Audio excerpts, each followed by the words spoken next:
மனோஜுக்கு ரோகிணி சொன்ன good news. Sathya கல்யாணத்தில் காத்திருக்கும் ட்விஸ்ட். சிறகடிக்க ஆசை சீரியலில் மனோஜின் ஷோரூமிற்கு வந்த ரோகிணி குட் நியூஸ் ஒன்றை சொல்லியிருக்கிறார்.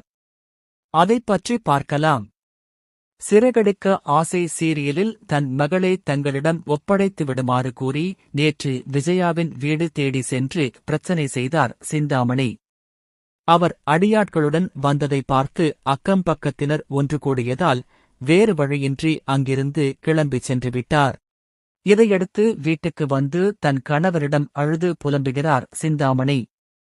இத்தனை வருஷமா என் பொண்ணு கூட இருக்க முடியாம போச்சு, இனிமேலாச்சும் சந்தோஷமாக இருக்கலாம்னு பார்த்தேன். இப்போ இப்படி பண்ணுறாங்களே என ஃபீல் பண்ணுகிறார். பின்னர் சிந்தாமணியின் கணவர் போலீசுக்கு போன் போட்டு தங்கள் மகள் இருக்கும் இடத்தை எப்படியாவது கண்டுபிடித்து சொல்லுமாறு கேட்டிருக்கிறார். மறுபுறம் முத்துவும் மீனாவும் சந்திரா வீட்டிற்கு செல்கின்றனர். அங்கு போய் சிந்தாமணி பிரச்சனை பண்ணிய விஷயத்தை சொல்லும் முத்து, இதுக்கு மேலேயும் அவர்கள் முன்னிலையில் சத்யா ரேகாவை திருமணத்தை நடத்த முடியாது, அதனால் எங்க பாட்டிகிட்ட பேசிட்டேன், அவங்க ஊர்லயே வச்சு கல்யாணத்தை முடிச்சிடலாம் என கூறுகிறார் முத்து. பின்னர் சீதாவுக்கு போன் போட்டு வர சொல்கிறார். அவர் சத்யா கல்யாணத்துக்கு போறேன்னு சொன்னா அருண் விடமாட்டார் என்பதால் குலதெய்வம் கோவிலுக்கு போயிட்டு வரேன்னு சொல்லிட்டு வருவதாக சொல்கிறார். இதையடுத்து மனோஜின் ஷோரூமிற்கு நியூமராலஜிஸ்ட் வருகிறார்.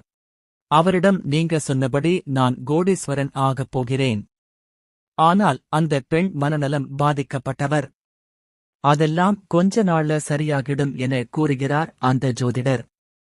இதையடுத்து தனக்கு டைவர்ஸ் கிடைப்பதில் இழுபறி நீடிப்பதாக சொல்லும் மனோஜ் அதற்கு என்ன செய்யலாம் என அவரிடம் கேட்க, அவரும் உங்களுக்கு கண்டிப்பா டைவர்ஸ் கிடைத்துவிடும், ரோகிணியே வந்து உங்களுக்கு டைவர்ஸ் கொடுக்குறேன்னு சொல்லுவார் என கூறிவிட்டு செல்கிறார்.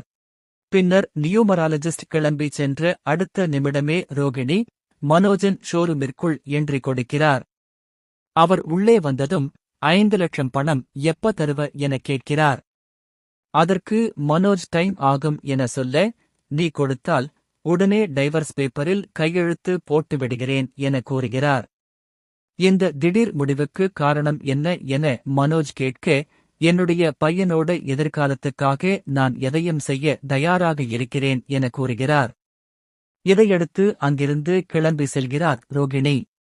மறுபுறம் விஜயா இரவில் மனோஜுக்காக வீட்டில் காத்திருக்க டயர்டாக வரும் மனோஜ், ஏன்மா இவ்வளவு நேரம் தூங்காம முழிச்சிருக்கீங்க என கேட்க, உனக்காக தான் காத்திருக்கேன் என கூறுகிறார்.